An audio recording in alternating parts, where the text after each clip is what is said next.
Amara has been a fish seller for years, living a simple life in a quiet town. But everything changes when she meets Adrian, a successful billionaire who, under the guise of a humble fisherman, comes to her stall to buy fish every week. Hello besties, welcome to Bedtime Folktales TV, where we bring you emotional stories, and every story is filled with morals, educational and unforgettable lessons. If you are new here, please don't forget to subscribe and turn on the notifications bell so you don't miss our new stories. God bless you. Now, let's dive into the story. Before the cock crowed that morning, Amara was already awake. But this was not an ordinary morning, because on that very day, a secret older than gold was about to rise from the river, and it would change her life forever. Amara was known in Oruama town as the fish seller with the calm eyes. Every dawn, she carried her woven basket to the riverside, bought fresh fish from the fishermen, and arranged them neatly on her wooden table in the market. Her life was simple. She spoke little, she smiled often, and she never complained. People said she had suffered too much to complain. Her parents had died when she was young. She had no husband, no child, no helper, just her fish, her small stall, and the quiet strength in her chest. Then, one rainy morning, Adrian came. He did not arrive like the rich men who sometimes pass through Orama in shiny cars. No, Adrian came on foot, wearing old sandals and a faded shirt. His hands were rough like a fisherman's, and his eyes were always watching, not the fish, but the people. "Good morning," he said gently. "Good morning," Amara replied without looking up. He bought fish, he paid, he left. The next week he returned, and the next, always calm, always quiet, always asking questions about her business. "Why do you sell only smoked fish on Wednesdays? Do you ever think of expanding? Who supplies you during the dry season?" Amara found it strange. No customer had ever cared so much. Even stranger was this. Adrian never bargained. Never. He paid whatever price she mentioned. Sometimes he even paid more and walked away without asking for change. People began to notice. "Amara," the pepper seller whispered one day, "that man is not ordinary."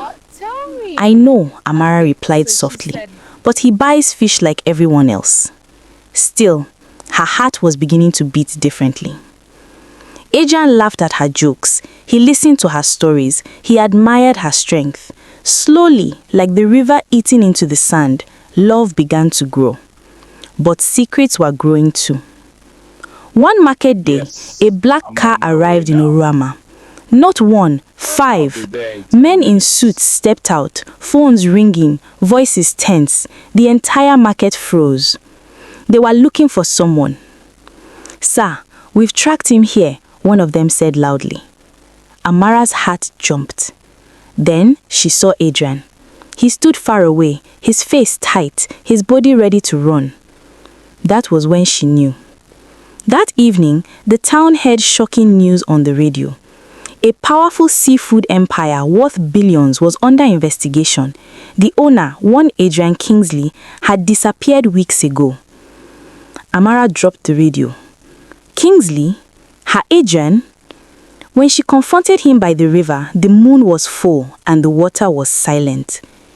"I wanted peace," he said, his voice breaking. "I grew up poor. When I became rich, power followed me. Enemies followed me. I came here to hide, but I did not plan to fall in love." Tears ran down Amara's face. "You lied to me," she said. "I protected you," he replied. "But the past does not sleep forever." One night, fire broke out at the fish storage by the river. People screamed, boats were destroyed, and on a burnt piece of wood, Amara found a symbol, Adrian's company mark. Someone was sending a message. As fear wrapped around Oruama, Adrian made a decision. "If I stay, they will destroy this town. If I leave, I may never return." Amara stood by the river where her life had always been simple. Now, love had made it dangerous. As dawn approached, Adrian stepped into the shadows, chased by men who wanted his empire and others who wanted his life. Amara watched him disappear into the mist. But what she did not know, what no one in Oruama knew, was that the fire was only the beginning. Because the next morning, Amara would receive a sealed envelope, and inside it was a truth so dangerous that choosing love might cost her everything. And the river was still watching. If you enjoyed this story, please like, share, and subscribe so you don't miss our next story. Thank you all for watching.